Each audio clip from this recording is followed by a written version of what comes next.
Romanos 1, 19 al 23 lee de la siguiente manera: porque lo que se conoce acerca de Dios es evidente dentro de ellos, pues Dios se lo hizo evidente.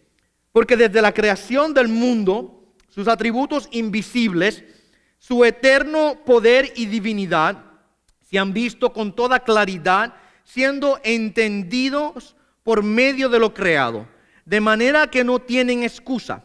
Pues aunque conocían a Dios, no le honraron como a Dios, ni le dieron gracias, sino que se hicieron vanos en sus razonamientos, y su necio corazón fue entenebrecido. Profesando ser sabios, se volvieron necios y cambiaron la gloria del Dios incorruptible por una imagen en forma de hombre corruptible, de aves, de cuadrúpedos y de reptiles.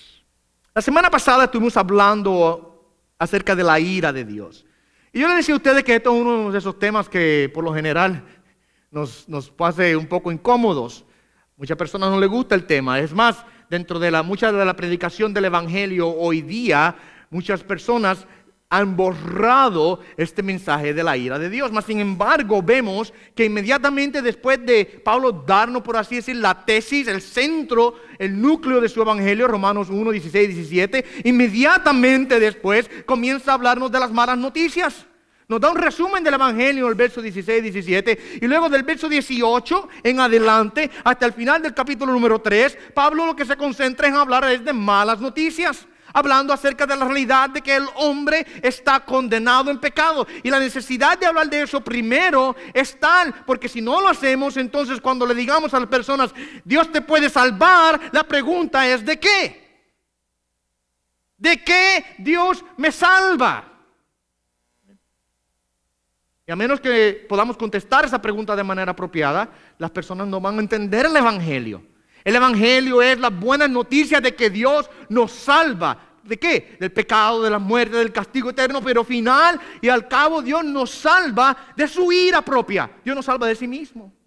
Es para aplacar la ira del Padre que el Hijo derramó su sangre en el Calvario y Él absorbió la copa de la ira de Dios. Si es posible, pásame esta copa, mas no se haga mi voluntad sino la tuya. ¿Se recuerdan de esa oración de Jesucristo? ¿Qué copa hablaba de Él? La copa de la ira de Dios que Él literalmente tragó, la consumió totalmente para perdonar nuestros pecados. Así que es importante el mensaje de la ira de Dios. No podemos ignorarlo. La semana pasada estuvimos hablando acerca de eso. Estuvimos hablando de la calidad de la ira. Hablamos de que la ira es santa. Dice el Evangelio, dice ahí Romanos 1:18 que la ira de Dios, notemos que dice es de Dios, no es nuestra, es de Dios. Una de las razones por las cuales a veces no entendemos o comprendemos o tenemos dificultad en procesar la idea de la ira de Dios es porque nosotros la procesamos a través de nuestro entendimiento de lo que la ira es. Y como nosotros somos pecadores, entonces terminamos concluyendo que la ira debe ser mala. Porque en el caso nuestro la ira sí es mala. En el caso nuestro todas nuestras emociones y nuestros sentimientos y nuestras acciones están manchadas por el pecado. Y aún nuestra ira puede, y la mayor parte de las veces, es pecaminosa. Hay ira justificada. Pablo dice, airaos pero no pequéis. O sea que hay una ira que es justificada. En el pasado ya yo les he hablado a ustedes de eso, así que no voy a entrar en eso ahora. Pero el punto es que como la mayor parte de las veces nosotros pecamos al airarnos, cuando escuchamos la ira de Dios, la idea de la ira de Dios, y comenzamos a filtrar eso a través de nuestro entendimiento humano, entonces como que nos ofendemos.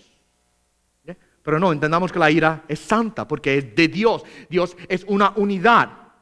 En la teología se habla de la simpleza de Dios, y cuando hablo de la simpleza de Dios no estoy diciendo que Dios es simple en el sentido de que es fácil de entender. No, Dios es extremadamente profundo y hay misterios en Dios, mi amado hermano, que aún no han sido revelados a nosotros todavía. Pero cuando hablamos de la simpleza de Dios, estamos hablando de que Él es uno. Todo lo que Él es, lo es todo en su totalidad. O sea, que Dios es todo amor, toda misericordia, ¿entienden? Toda gracia, toda ira, todo es uno. Usted no puede separar los atributos divinos como si fueran piezas de un auto en el cual usted puede quitar uno y como quiera el auto continúa corriendo. Usted le quita el radio y sigue el auto corriendo. Usted le quita el aire acondicionado y el auto sigue corriendo. Dios no tiene piezas. Dios es una unidad total. Dios es Dios, uno es. Todo lo que Él es en Él en totalidad. ¿Me entienden? Entonces muchas veces nosotros tomamos los atributos de Dios y tenemos la tendencia a exaltar unos por encima de otros y disminuir otros. ¿verdad? El amor de Dios por encima es más grande y la ira de Dios es más pequeña. No, todos están, mis amados hermanos, a la misma vez operando.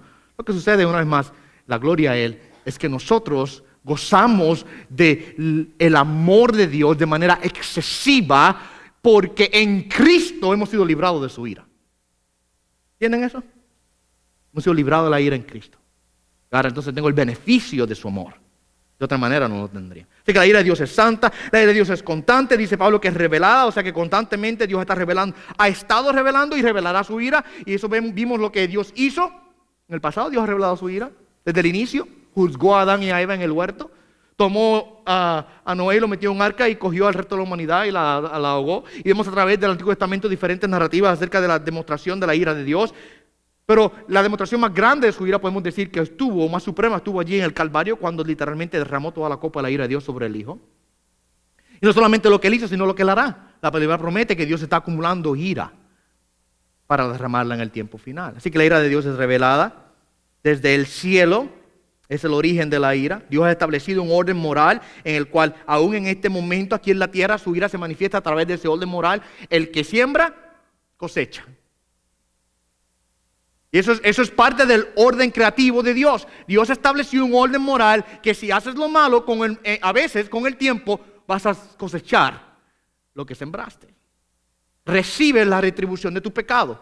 Hay personas que no, hay personas que pasan una vida entera haciendo lo malo y no les pasa nada malo. Mueren, pero entonces ahí las pagarán todas de una y totales en el tiempo, en el día final, ¿verdad? El punto es que Dios ha establecido un proceso de intervención personal en su gobierno sobre toda la tierra, en donde Él causa, ¿verdad?, que el pecado tenga una paga. Vimos la extensión de la ira de Dios y la naturaleza de la ira de Dios. Vimos que la ira de Dios se derrama sobre todos los injustos, todos los impíos. O sea que no hay nadie exento. No hay nadie exento de la ira de Dios. Yo sí estoy exento. Estás exento porque estás en Cristo. Fuera de Cristo estamos bajo su ira. En Cristo estamos exentos, estamos librados de la ira de Dios. Pero toda persona en esta tierra no puede decir, ninguna persona puede decir, yo estoy libre de la ira de Dios, por cuanto todos pecaron, dice Pablo. ¿Cuántos? Todos pecaron. No hay ni uno que pueda reclamar ser santo por su propia cuenta, por lo menos. En Cristo somos santos, en Cristo somos justificados, en Cristo somos perdonados, pero fuera de Cristo no. Todos somos pecadores, ¿verdad? Estuvimos viendo, lo último que vimos la semana pasada, es que la causa de la ira de Dios es que el hombre restringe la verdad de Dios en justicia. El hombre restringe la verdad de Dios. Cuando habla de restringir, está hablando de tapar, de esconder, de poner un hueco, un hoyo en su corazón y no dejar que la verdad de Dios lo guíe. ¿Okay?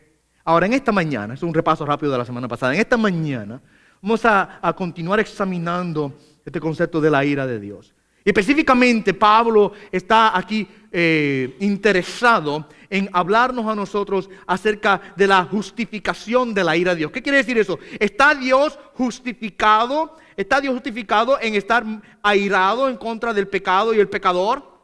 ¿Está Dios justificado por tal razón? Claro que sí. Dios está justificado en su ira, mi amado hermano, contra los pecadores. Y la razón por la cual Pablo dice que Dios está justificado es porque Él le ha dado una revelación de sí mismo a la humanidad. Y el hombre ha tomado la revelación de Dios que Dios le ha dado de sí mismo y la ha ignorado y ha corrompido el conocimiento de Dios verdadero.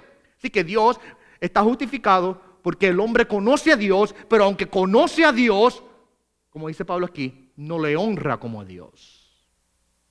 Quizás alguien diría, pero si la persona está ignorante, ¿cómo Dios va a estar irado con la persona? Porque la persona no conoce, y el que no conoce por ignorancia, Dios debe perdonarlo, ¿verdad? Por ignorancia. Ese no es el punto de Pablo. Aquí Pablo dice, no hay ni uno con excusa, porque a todos Dios le ha dado una revelación. Lo vamos a ver en esta mañana. Toda persona tiene en sí mismo un conocimiento innato de Dios y de su naturaleza poderosa. Eso es lo que Pablo nos argumenta. Así que Dios sí está justificado porque Dios ha dado una revelación general, es lo que se llama la revelación general de Dios o natural de Dios a toda persona. Ahora, esta porción que vamos a comenzar en esta mañana, desde el verso 18 del capítulo 1 hasta el verso 16 del capítulo 2, especialmente Pablo está aquí hablando acerca de los gentiles. Usted sabe bien que la palabra gentil es cualquier persona que no es judía. ¿Cuántos son judíos esta mañana aquí? Ninguno, ok, todos son gentiles, ¿verdad? Esa es la forma que la Biblia nos divide. El que no es judío era gentil, punto y se acabó. Ahora, en Cristo ya no hay distinción. Ya en Cristo esa barrera se rompió. Ahora somos uno en Cristo, por supuesto. O sea, ya no hay gentil ni judío. Ya no hay judío ni griego, ya no hay nada por el estilo. Ahora somos uno en Cristo. Amén. Pero Pablo está aquí preocupado específicamente en hablar en respecto a aquellas personas que no eran parte del pueblo de Israel. Israel, por su propia cuenta, recibió una revelación aún más grande que el resto de la humanidad. Israel recibió la revelación especial de Dios. Cuando hablamos de la revelación de Dios, hablamos de dos términos, la general y la especial. La general es la revelación de la naturaleza, que Dios a través de la naturaleza se da a conocer al hombre. Revelación general. Cuando hablamos de la revelación especial, estamos hablando de la revelación escrita, o sea, su palabra. Dios especialmente se revela. Israel recibió no solamente la revelación general de Dios, sino que también recibió la revelación especial de Dios, porque fue a Israel, como dice Pablo, que fueron dados los oráculos de Dios. Ellos recibieron la revelación especial de Dios en el Antiguo Testamento. Fueron los padres que Dios les habló a través de los profetas, dice el libro de Hebreos. ¿Ve? Israel es doble culpable. Y de Israel vamos a hablar más adelante, cuando lleguemos al verso 17 del capítulo 2 en adelante. Pablo entonces habla primero de los gentiles y demuestra cómo están todos condenados. Y luego habla de los judíos, israelitas, y demuestra cómo también están ellos condenados en pecado. ¿Okay? Ahora, en esta mañana veremos entonces las razones, le puse por título al sermón. Las razones de la revelación de Dios. Comencemos primeramente considerando el regalo de la revelación. Mira lo que dice el verso 19. Porque lo que se conoce acerca de Dios es evidente dentro de ellos, pues Dios se lo hizo evidente. Pues Dios se lo hizo evidente. Todos los hombres saben que tienen evidencia acerca de Dios. Y en sus sentidos físicos pueden percibirlo. Y en sus sentidos internos pueden comprender hasta cierto punto algo acerca de Dios. Nadie puede decir que no conoce a Dios en su totalidad. Toda persona ha recibido de parte de Dios una evidencia. ¿Y ustedes saben de qué estoy hablando? El hombre sabe dentro de sí. Hay una ley natural de Dios que Dios ha escrito en el corazón del hombre que testifica al hombre de que hay un Dios. ¿Qué ocurre? Por supuesto, el hombre corrompe esa verdad, la ignora o la restringe. Pero Dios le ha dado a cada persona el regalo de la revelación. Todos los hombres saben algo y entienden algo de la realidad y la verdad de Dios. Y son por consecuencia entonces responsables delante de Dios de dar una respuesta adecuada a ese conocimiento. Por tal razón, una respuesta incorrecta o inadecuada es inexcusable, y ese es el punto que Pablo nos establece en esta mañana aquí, que nadie tiene excusa, porque Dios le ha hecho evidente a cada persona. ¿Sabe qué? Nadie puede conocer a Dios por iniciativa o por voluntad o por sabiduría propia. Nadie puede. Dios es trascendental, va más allá. Existe por encima de nosotros, fuera del espacio, fuera del tiempo. Dios es más grande que todos nosotros puestos juntos. Y por tal razón Dios no puede ser conocido por iniciativa propia del hombre. Dios tiene que darle a conocer al hombre. Dios tiene que darse, debo decir, a conocer al hombre. Dios tiene que revelársela al hombre. Así que Dios no ha dejado al hombre a su propia iniciativa y a su propia comprensión y a su propia sabiduría, sino que Dios ha proporcionado generosamente abundante evidencia de sí mismo. Dios le ha dado al hombre evidencia de que Él es real.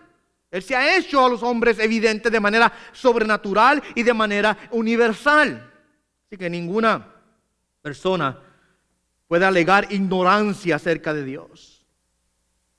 Habrá quien trate en el día final que yo nunca te conocí, yo nunca supe quién tú eras. Y viene la pregunta: ay, pastor, pero ¿cómo Dios va a condenar a la gente que nunca han escuchado el evangelio de Jesucristo? ¿No sería Dios injusto si condena a la gente al infierno sin que tuvieran la oportunidad de escuchar el evangelio de Jesucristo y por lo menos darle una respuesta? Dios es totalmente justo en ejercer su ira, porque ya Dios le ha proveído una revelación al hombre natural que el hombre ha rechazado. ¿Okay? El hombre no quiere saber de Dios. Dios siempre se ha revelado y continúa revelándose acerca de sí mismo. Todas las personas saben esto. Miren, en una ocasión Pablo se encuentra en la ciudad de Listra y está predicando, hizo unos milagros y los ciudadanos de la ciudad pensaron que Pablo y sus acompañantes eran dioses que habían venido a habitar entre los hombres y ellos comenzaron a adorarle, comenzaron a adorar a Pablo y iban a hacer un sacrificio en nombre de Pablo porque pensaban que Pablo era uno de los dioses de ellos que había venido a habitar en medio de ellos. Y Pablo les responde de esta manera: varones, ¿por qué hacéis estas cosas? Nosotros también somos hombres de igual manera que vosotros y os anunciamos el evangelio para que os volváis de estas cosas vanas a un Dios vivo que hizo el cielo, la tierra, el mar y todo lo que en ellos hay, el cual en las generaciones pasadas permitió que todas naciones siguieran sus propios caminos y sin embargo no dejó de dar testimonio de sí mismo. Escuche esto: Dios no ha dejado de dar testimonio de sí mismo, haciendo bien y dándoos lluvias del cielo y estaciones fructíferas, llenando vuestros corazones de sustento y de alegría. La evidencia de la existencia de Dios está en el orden creado, es el argumento de Pablo aquí. O sea que Dios a través de la creación le ha dado al hombre ahora la evidencia para que el hombre sepa que Dios es real. Dios le ha dado al hombre, mire, constantemente lluvias, estaciones fructíferas, todo lo que el hombre puede desear es evidente dentro del hombre, porque lo ve. En otra ocasión Pablo se encuentra en Atenas y allí fue bien interesante, esta historia es bien interesante. Pablo llega a Atenas y los atenienses, eso es en Grecia, los atenienses amaban la filosofía. Les encantaba debatir y hacer argumentos filosóficos y tenían hasta un área especialmente dedicada para eso, la llamaban el Areópago. El Areópago era una área en la ciudad que era como un centro de reunión en donde todos los filósofos venían y cada vez que había uno que tenía una nueva filosofía, una nueva idea, un nuevo argumento, le traían, vamos, mira, este está hablando con nuevo, vamos a reunirnos todos a ver qué es lo que quiere decir. Y se reunían en el Areópago y entonces iban allí todos a escuchar lo que el nuevo filósofo tenía que decirles y entonces discutían, argumentaban, debatían, etcétera, etcétera. Pablo llega a Atenas predicando el evangelio de Jesucristo, predicando el arrepentimiento, predicando la fe, predicando de Cristo murió por los pecados y que Él resucitó al tercer día y que toda persona que tenga en Él fe puede ser librada del castigo eterno, y predicando la resurrección de los muertos. Y los atenienses dijeron: wow, este está predicando a un Dios nuevo. Vamos a ver lo que quiere decir. Se lo llevan al Areópago para comenzar el proceso de discusión. ¿Qué nos tiene que decir Pablo? Explícanos. Y Pablo toma el micrófono, por así decirlo, ¿verdad? Y dice lo siguiente: mientras pasaba, observaba los objetos de vuestra adoración. Hallé también un altar con esta inscripción: al Dios no conocido. Los atenienses eran tan religiosos y tenían un altar para cada dios inventado por ellos. Tenían de todo tipo de dioses. Si usted estudia un poquito de la que es la mitología griega y la mitología romana, usted va a saber que ellos tienen un dios para cada gusto, para cada color y para cada sabor. ¿Okay? Y para asegurarse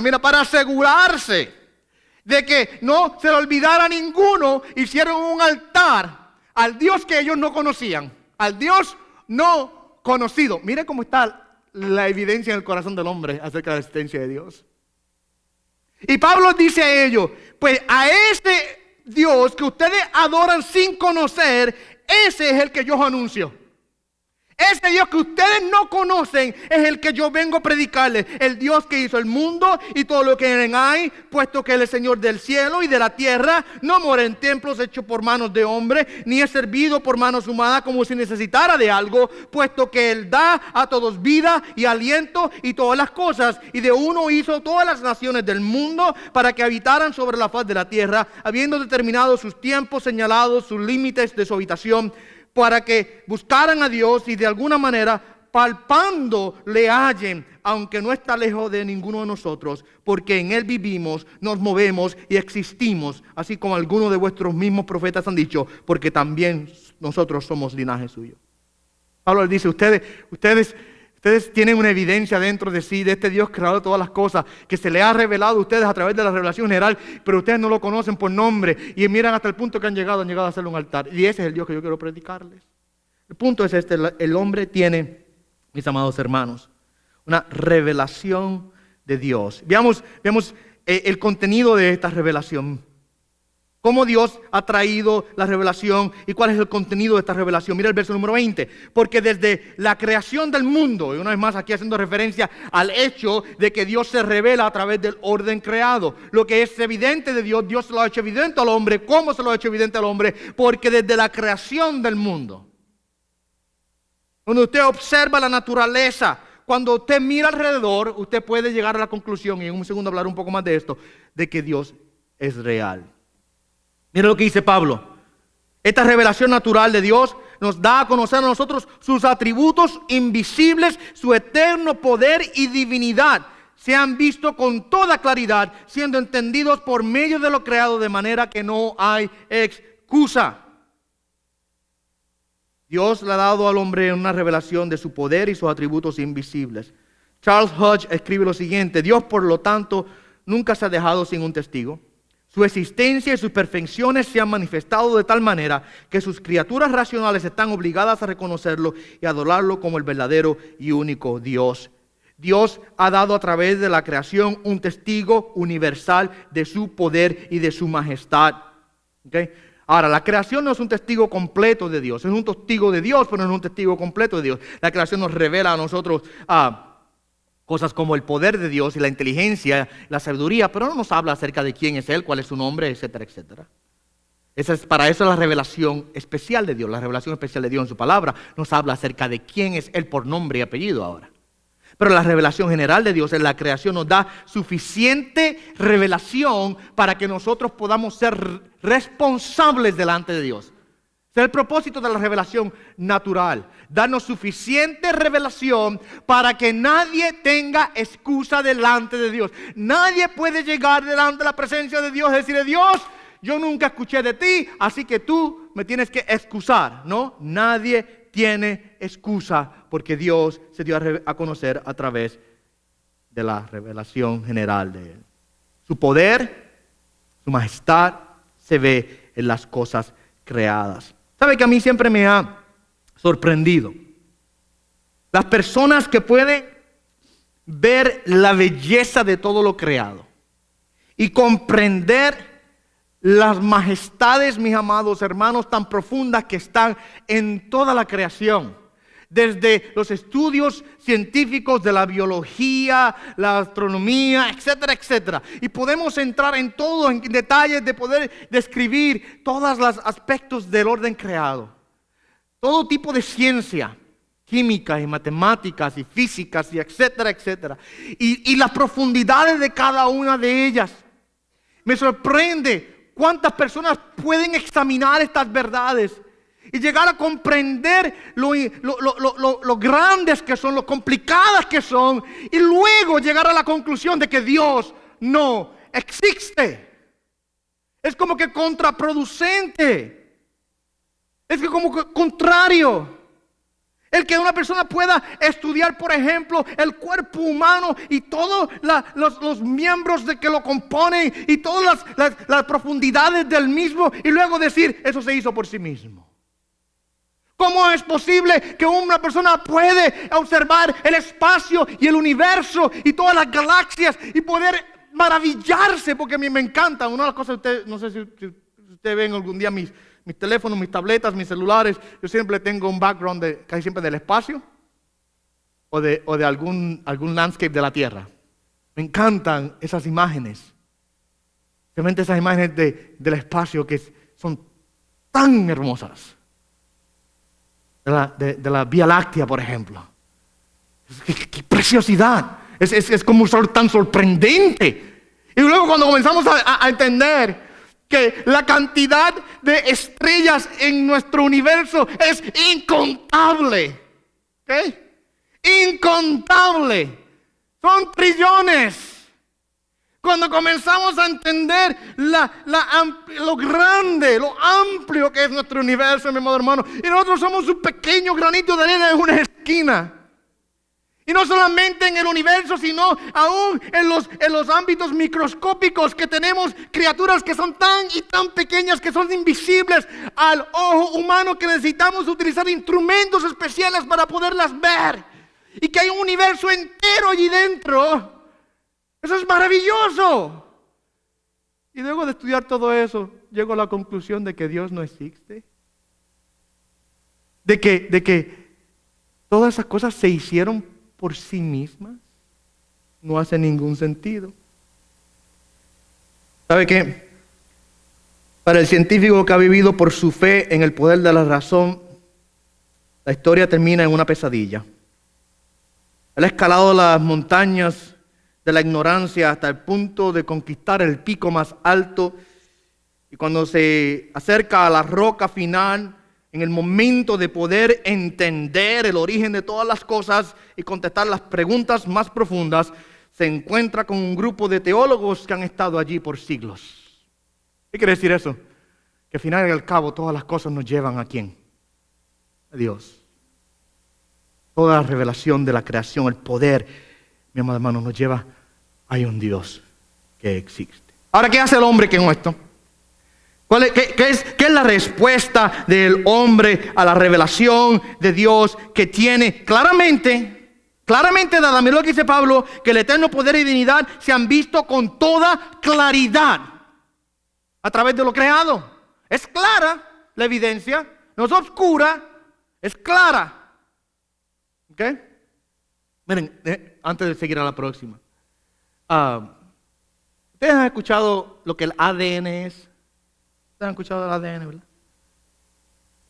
El ADN simple y sencillamente, vamos a ponerlo en términos bien sencillos, es un lenguaje, está literalmente incrustado en todos los seres vivientes en esta tierra, que coordina, determina la forma en que ese ser viviente opera y se ve. ¿Ok? Nuestro ADN es literalmente una codificación, es como un libro, por así decirlo. Es totalmente un lenguaje en el cual se arregla para poder darle a usted los ojos del color que usted los tiene, el cabello del color que lo tiene, etcétera, etcétera. Es un lenguaje inteligente, es inteligentísimo. Nosotros sabemos que donde hay inteligencia, hay una mente que da la inteligencia. Yo no leo el periódico y digo, se escribió a sí mismo. Y leo un libro y digo, wow, este libro se escribió a sí mismo. Donde hay lenguaje, sabemos que hay una mente detrás de él. Por así decirlo, yo creo que una de las áreas en las cuales Dios ha revelado al hombre, y especialmente en esta era que vivimos de adelantos científicos, que el hombre no tiene excusas. El hombre no tiene excusas aún más, porque hemos logrado entender aún más profundamente el orden creado. Vemos algo tan sencillo como el ADN, y vemos que es un lenguaje inteligente dentro de nuestros cuerpos. Una revelación de la mente superior de Dios. ¿Ve? Ahora, ¿qué hace el hombre con esto? ¿Qué hace el hombre con la revelación de Dios? ¿La acepta? Sería bueno si la aceptase. Todo lo contrario, la rechaza. Mira lo que dice el verso 21. Pues aunque conocían a Dios, no le honraron a Dios como a Dios, ni le dieron gracias, sino que se hicieron vanos en sus razonamientos y su necio corazón fue entenebrecido. ¿Okay? Dios está justificado en su ira, no solamente porque le ha dado una revelación al hombre, sino porque el hombre ha tomado ahora esa revelación de Dios y voluntariamente la ha rechazado. No quiere conocer a Dios. Pablo aquí declara explícitamente que aunque conocían a Dios a través de la revelación general y natural, los hombres en su incredulidad rechazan a Dios. ¿Sí? El hombre conoce innatamente el poder y la existencia de Dios, pero a la misma vez tiene una inclinación innata y perversa a rechazar ese conocimiento. Lo oculta, lo esconde y no quiere saber de él. Qué triste realidad es esto. Qué triste realidad, mi amado hermanos. Miren esto, que Dios le da al hombre la inteligencia para poder minar en la tierra, extraer los elementos, hacer hierro, derretirlo y hacer una cabeza para un martillo. Dios le da al hombre ahora la bendición de que los árboles crezcan y le da al hombre también la fuerza y la inteligencia para cortar el árbol y tallar un mango para ese martillo. ¿Qué le hizo? Y cuando el hombre tiene el martillo y tiene clavos en sus manos, Dios extiende su mano al hombre. ¿Y qué hace el hombre con la mano de Dios? La clava a un madero en una cruz. Y eso es literalmente, mi amado hermano, la realidad de que aunque Dios le da al hombre la revelación de sí mismo, en el momento en que Dios extiende su misericordia, Dios extiende su bondad, lo vemos claramente en la persona de Jesucristo. El hombre toma la mano de Dios y la clava con los mismos martillos y clavos que Dios le dio capacidad para él mismo hacer. Esa es la naturaleza del hombre. ¿Okay? Y quizás algo diga, no, pastor, perdóneme, pero si yo hubiese estado en aquel tiempo, cuando Jesucristo vino a la tierra, yo hubiese hecho algo muy diferente. Yo hubiese hecho otra cosa. Yo si hubiese recibido a Jesús, yo nunca lo hubiese clavado a una cruz. Bueno, mi amado hermano, la realidad es que todos nosotros, en nuestro estado natural, hubiésemos hecho exactamente lo mismo que hicieron los judíos en aquel tiempo con Jesús a través y las manos de los romanos. ¿Ok? Lo mismo que ellos hicieron, lo hubiésemos hecho nosotros también. En la naturaleza caída del hombre, el hombre rechaza a Dios. No es a menos que Dios ahora cambie el corazón del hombre que el hombre acepta a Dios y lo recibe. Aparte de una intervención divina en el hombre no puede recibir al Dios que lo creó. Dios que lo creó tiene que cambiar el corazón y hacer un corazón nuevo para que entonces lo reciba. Pero si nos deja solitos por nuestra propia cuenta, por nuestros propios instintos y de acuerdo a nuestra propia sabiduría, el hombre una y otra vez rechaza a Dios. Y no importa cuánta evidencia usted le dé. Ah, pastor, pero quizás si le damos más evidencia. Si Dios abriera el cielo y trajera a los ángeles que se vieran allá e hiciera un show grandísimo en el cielo, de seguro el hombre se arrepiente. Así mismo también lo rechazan. Lo rechazan también. Porque miren, la revelación más grande que Dios pudo darle al hombre ya vino y se llama Jesucristo. Vino y anduvo entre nosotros, dice Juan en su Evangelio, capítulo 1, verso 14. Vino el verbo de Dios, se hizo carne y habitó entre nosotros y vimos su gloria. La gloria de Dios se manifestó y ¿qué hizo el hombre? La clavó en una cruz. Tan sencillo como eso. No importa la evidencia. Voy a darle tanta evidencia que usted pueda dar. El hombre siempre rechaza. Siempre rechaza a Dios. El hombre siempre toma la mano que lo alimenta y la golpea. Es lo que el hombre hace. Por eso es que dice ahí Pablo que aunque conocían a Dios, en el verso número 21, ¿verdad? Aunque conocían a Dios, no le honraron como a Dios. Aquí vemos 4 cosas específicas de cómo el hombre rechaza a Dios. Mírale la primera. No le honraron. No le honran. La idea aquí es de no darle gloria a Dios. Es una expresión del pecado del orgullo del hombre que no le permite glorificar a Dios. En el Catecismo Corto de Westminster hay una pregunta que dice: ¿cuál es el fin del hombre? Y la respuesta es: el fin del hombre es glorificar a Dios por siempre. Ese es el fin del hombre. Ese es el propósito con el cual Dios nos hizo. Pero eso es precisamente lo que el hombre ha fallado en hacer. No le honran, no le dan la gloria, no lo reconocen. Así que el hombre rechaza a Dios no dándole la gloria. Segundo, mira lo que dice: no le dan gracias. No lo honraron como Dios, ni le dieron gracias. Ni le dieron gracias. En su orgullo también el hombre falla ahora en darle gracias a Dios por todas las bondades que recibe de Dios. ¿Sabe qué? Muchas veces nosotros vamos a ser honestos. El hombre tiene la tendencia a ser un niño caprichoso. ¿Saben los niños caprichosos que se creen que todo lo merecen? No, yo lo merezco. Y se olvidan darle gracias a la mano que los alimenta. Porque como lo merecen todo, no tienen por qué estar agradecidos. Y muchas veces el hombre es así. Es más, en su estado natural el hombre siempre es así. No le da gracia a Dios. Dios hace que la lluvia caiga para regar los campos. Hace que las semillas germinen para que crezca el árbol, dé fruto y alimente al hombre. Le mantiene la llave del oxígeno encendida todo el tiempo. Usted puede imaginar que Dios un día en la mañana se levanta y diga, déjame cerrarle el oxígeno esta mañana a esas criaturas allá abajo ingratas. No, Dios mantiene la creación operando. El sol todas las mañanas sale, aunque no es que el sol sale, es que nosotros rotamos, ¿verdad? Pero el punto es que el sol todavía calienta la tierra. ¿Usted puede imaginarse si Dios apaga el sol? Nos congelamos. No se muere, no hay vida en esta tierra sin el sol. La gravedad sigue siendo la misma. Usted podría imaginarse que un día usted se levante y usted pese 400 libras más. ¿Qué pasó? Comí mucho arroz anoche. No, la gravedad aumentó. Y si la gravedad aumenta, su peso aumenta también. ¿Ustedes entienden eso, verdad? Y otra mañana usted se levanta y usted dice, uy, hoy sí que endalgacé. La gravedad bajó y entonces usted pesa menos. Por eso es que la luna, ¿sabe que la luna los astronautas van y flotan?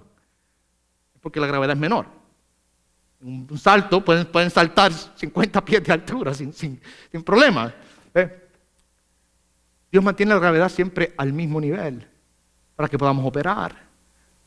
Y así por el estilo puedo ir dando la lista una por una, de cómo Dios mantiene el orden creado corriendo para que nosotros podamos vivir. ¿Y qué hace el hombre? ¿Le da gracias a Dios por esas cosas? No le dan gracias a Dios.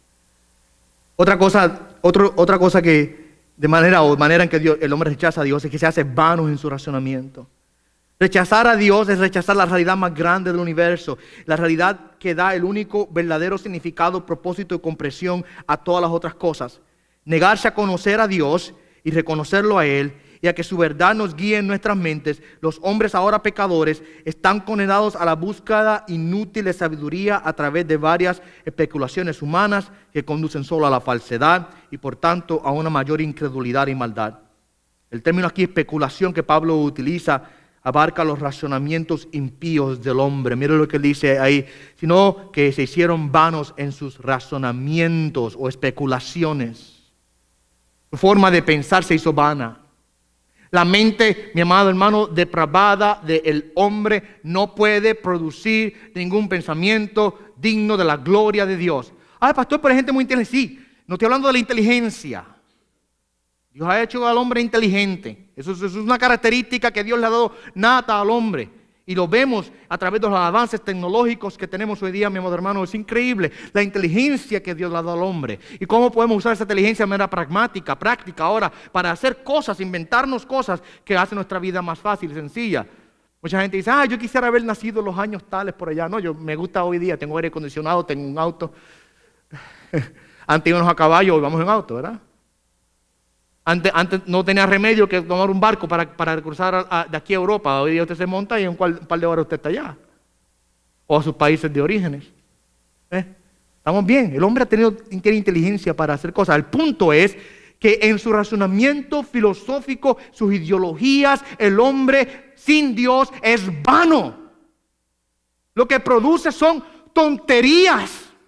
Lo que produce son ideas, mi amado hermano, que no van de acuerdo a la verdad de Dios. Usted se ha puesto a estudiar, un día usted tiene la oportunidad, estudia las religiones del mundo. Usted puede estudiar las religiones y las filosofías, las ideologías de naturalistas o religiosas del hombre. Y las estupideces y tonterías que se inventan a veces son increíbles. Increíbles. En una ocasión yo vi un video hace años atrás, para darle un ejemplo, que le preguntaban a un científico evolucionista cómo comenzó la vida. Uno de los problemas de la evolución, el problema más grande que la teoría de la evolución tiene es que es una teoría sin comienzo. ¿Qué quiere decir eso? Que Darwin en su teoría de la evolución solamente trató de explicar cómo es que los seres vivientes evolucionaron de uno a otro, pero no habló de cómo la vida comenzó. Él no explicó eso. Y si una de las preguntas que ningún evolucionista puede contestar, ninguno puede contestar, es, si son honestos admitirán esto, ¿cómo comenzó la vida? Supongamos, yo no creo que la evolución es real, pero supongamos que realmente los animales evolucionaron, las plantas evolucionaron y todas las cosas evolucionaron de unas a otras, un proceso evolutivo de miles y millones de años y llegamos hasta hoy día. ¿Okay? Supongamos que eso es verdad. ¿Cómo comenzó? ¿De dónde vino el primer organismo? Yo recuerdo una ocasión que un científico de estos evolucionistas en un video documental le preguntaban, explíqueme cómo comenzó la vida. ¿Sabe lo que él decía? Él decía, probablemente la vida comenzó en la espalda de los cristales. Y el entrevistador le decía, ¿cómo es? Pero no me estás explicando cómo comenzó la vida. Explíqueme cómo comenzó la vida. Y el científico se furioso, se molestara. Pero te lo acabo de decir. Te acabo de decir que una de las posibles teorías es en la espalda de los cristales. Molesto. A otro, diferente, este se llama Richard Dawkins, le hacían la pregunta, esa misma, y le dice, bueno, hay la posibilidad de que la vida en esta tierra haya sido fermentada a través de alguna vida extraterrestre. Hasta ese punto llegamos. Usted nota cómo el hombre, en tratar de contestar las preguntas más básicas, fundamentales e importantes de la vida sin Dios, lo que hace es razonamientos vanos, totalmente locos e ignorantes. No hacen ningún sentido. Ningún sentido hacen. Claro, tendrá mucha inteligencia para calcular matemáticas, física, química, biología, etcétera, etcétera. Pero en el aspecto de contestar las preguntas más fundamentales, ¿quiénes somos? ¿De dónde venimos? ¿Cuál es nuestro propósito aquí? ¿Para dónde vamos? ¿Hay algún destino del hombre? Esas preguntas nadie las puede contestar con sabiduría, porque en su rechazo a Dios se hacen tontos, para no usar otra palabra. Vanos en sus razonamientos. ¿Okay? Y la otra forma que Pablo habla aquí de que rechaza al hombre a Dios es que su corazón se oscurece. Abandonar a Dios es intercambiar la verdad por la falsedad, el significado por la desesperanza y la satisfacción por el vacío. Ahora, una mente y un alma vacías son como una aspiradora, tienen que llenarse de algo. Usted coge una mente y le saca el conocimiento de Dios, va a rellenar esa mente con otra cosa, así que no permanecerá vacía por mucho tiempo, sino que inmediatamente atrae la falsedad, la oscuridad reemplaza la verdad y la luz que ha rechazado. Su corazón se oscurece. Esa es la realidad del hombre. Y en vez de hacerse sabios, el próximo argumento de Pablo es que el hombre se hace muy necio. Verso 22, profesando ser sabios, ¿se volvieron qué? Necios. ¿Sabe que el hombre siempre trata de justificar su condición y de racionalizar su pecado? El hombre siempre trata de racionalizar su rechazo de Dios. Y trata de verse muy sabio en su rechazo de Dios. Muy sabio trata de verse, pero realmente al final del cabo, a la luz de la verdad de Dios, de acuerdo a la sabiduría divina y delante del trono de Dios, es un tonto, es un necio. ¿Sabe que la palabra utiliza ese título al hombre que rechaza a Dios? En el Antiguo Testamento constantemente se utiliza el necio o el tonto. El necio. Y no lo está usando de manera derogativa, de una manera ofensiva, sino que es una descripción realista de la condición en la que el hombre se encuentra. Es un ignorante, es un tonto y un necio, porque rechaza a Dios. Mira lo que dice David, Salmo 14:1. El necio ha dicho en su corazón, no hay Dios. ¿Por qué es necio? Mi hermano, yo siempre he dicho esto. La conclusión más lógica, lo más lógico, después de observar el orden creado, es que Dios es real. Esa es la conclusión más sabia. Pero el hombre dice en su corazón, no hay Dios. Y haciendo esa conclusión, se hace un simple necio. ¿Okay? Y lo que prosigue, por supuesto, al decir no hay Dios, mira lo que el salmista dice ahí, Salmo 14:1 es más, dice en su corazón no hay Dios, se han corrompido, han cometido hecho abominable, no hay quien haga el bien. Lo que prosigue inmediatamente después de rechazar el conocimiento de Dios son actos que van de acuerdo a ese rechazo. El hombre, habiendo rechazado a Dios, ahora se corrompe y hace hechos abominables y no hace el bien. Una vez más en el Salmo 53:1 David dice algo similar. El necio ha dicho en su corazón, no hay Dios, se han corrompido, se han hecho injusticias abominables, no hay quien haga el bien. En su necedad el hombre llega a la corrupción. Creyendo ser sabios, creyendo ser inteligentísimos y entendidos, pero terminan, mis amados hermanos, haciéndose necios. Ahora, usted quizás me dirá, pastor, pero espera un segundo. Yo conozco gente que son muy religiosa.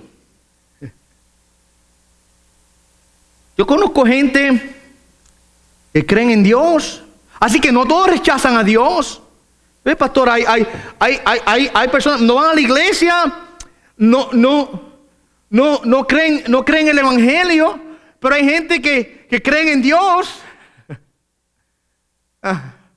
Así que, ve, no todos rechazan a Dios. Ese es el problema más grande del hombre que es religioso. Ve lo que es el verso 23. Y cambiaron la gloria del Dios incorruptible por una imagen de forma de hombre corruptible, de aves, de cuadrúpedos y de reptiles. ¿Usted sabe cuál es el resultado inmediato del hombre rechazar el conocimiento del Dios verdadero? Es reemplazar al Dios verdadero por un Dios inventado por su propia imaginación. La idolatría. ¿Okay? Ese es el problema del hombre, que es muy religioso. Y el vacío que tiene adentro de él por negar al Dios verdadero lo termina llenando con adoración a un Dios inventado por su propio corazón. Y ese es el punto de Pablo tal vez aquí. Imágenes de hombres y de animales. Pastor, pero por un segundo. Yo conozco gente que es muy religiosa, pero no tiene nada de esas cosas de imágenes.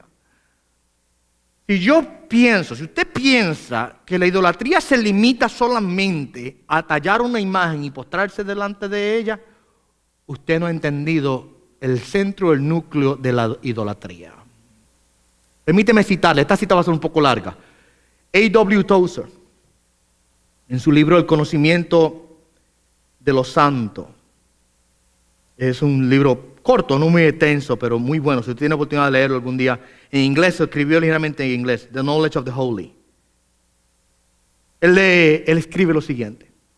Entre los pecados a los que el corazón humano es propenso, casi ningún otro es más odioso para Dios que la idolatría. Porque la idolatría es, en el fondo, una difamación del carácter divino. El corazón idólatra asume que Dios es distinto de lo que realmente es. Y en sí mismo es un pecado monstruoso. Y sustituye al verdadero Dios con uno hecho a la semejanza del hombre. Un Dios engendrado en las sombras de un corazón caído, naturalmente no será una verdadera semejanza del Dios verdadero. Seguramente esto debe ser una grave ofrenda al Dios Altísimo, ante quien los querubines y serafines de manera constante están diciendo: Santo, Santo, Santo. Tengamos cuidado, dice Tozer, de no aceptar en nuestro orgullo la noción errónea de que la idolatría consiste solo de arrodillarse ante objetos visibles de adoración y que los pueblos civilizados como nosotros, por lo tanto, estamos libres de la idolatría. La esencia de la idolatría, escribe Tozer, es el entretenimiento de pensamientos acerca de Dios que no son dignos de Él. Permítame repetir eso. La esencia de la idolatría es el entretenimiento de pensamientos acerca de Dios que no son dignos de Él. Si usted quiere llevarse una frase para memorizarse en esta mañana, memorícese esa, ¿ok? La idolatría no comienza con tallar y arrodillarse delante de la imagen. La idolatría comienza en la mente. Todo se continúa diciendo, comienza en la mente y puede estar presente aun cuando ningún acto de adoración idólatra haya ocurrido.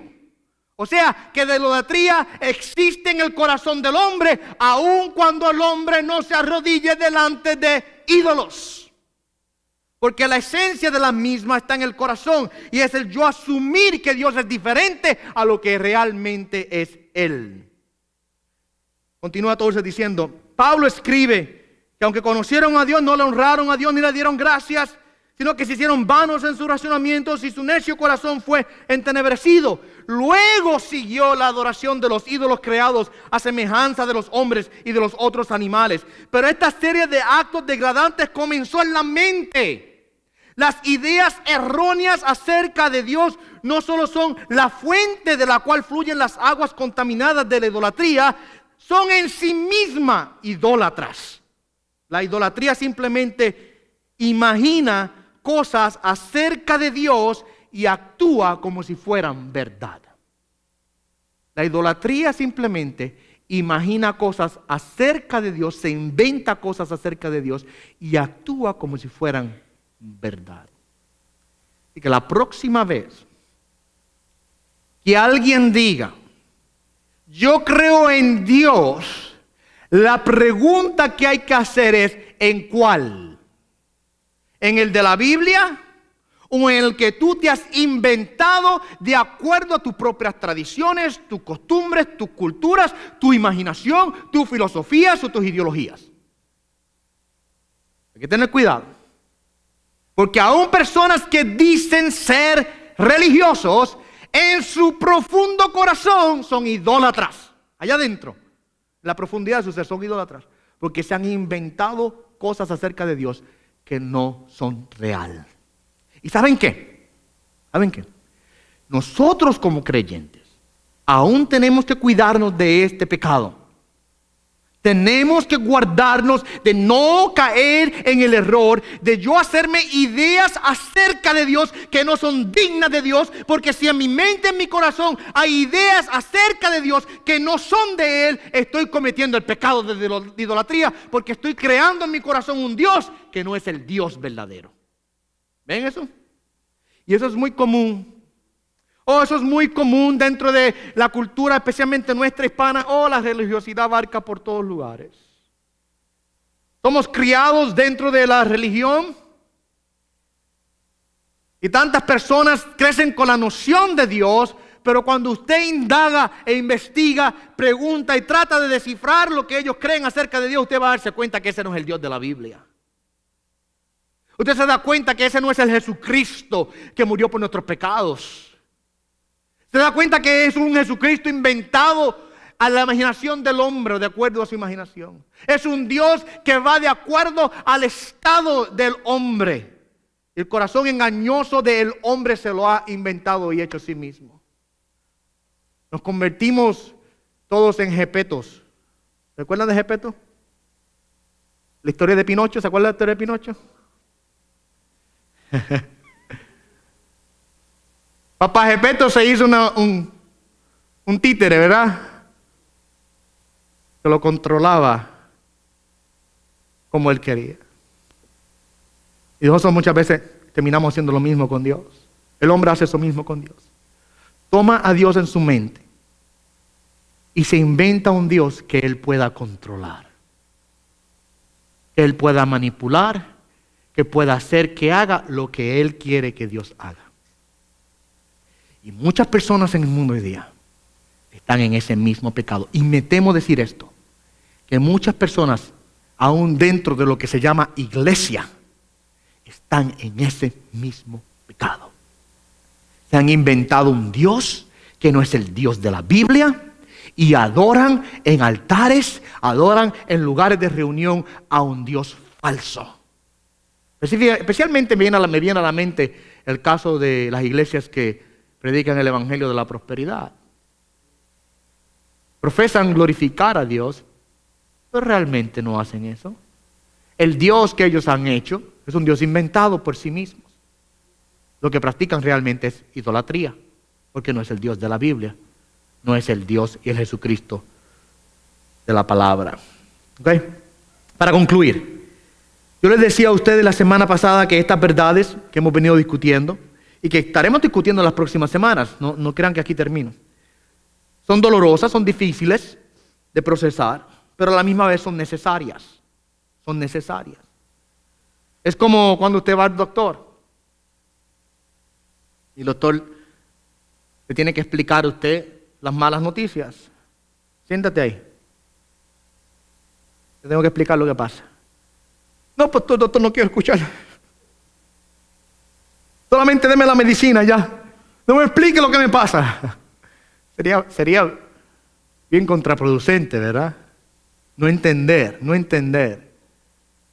Entonces, nosotros cuando predicamos el evangelio tenemos que ser como el doctor. Siéntate ahí.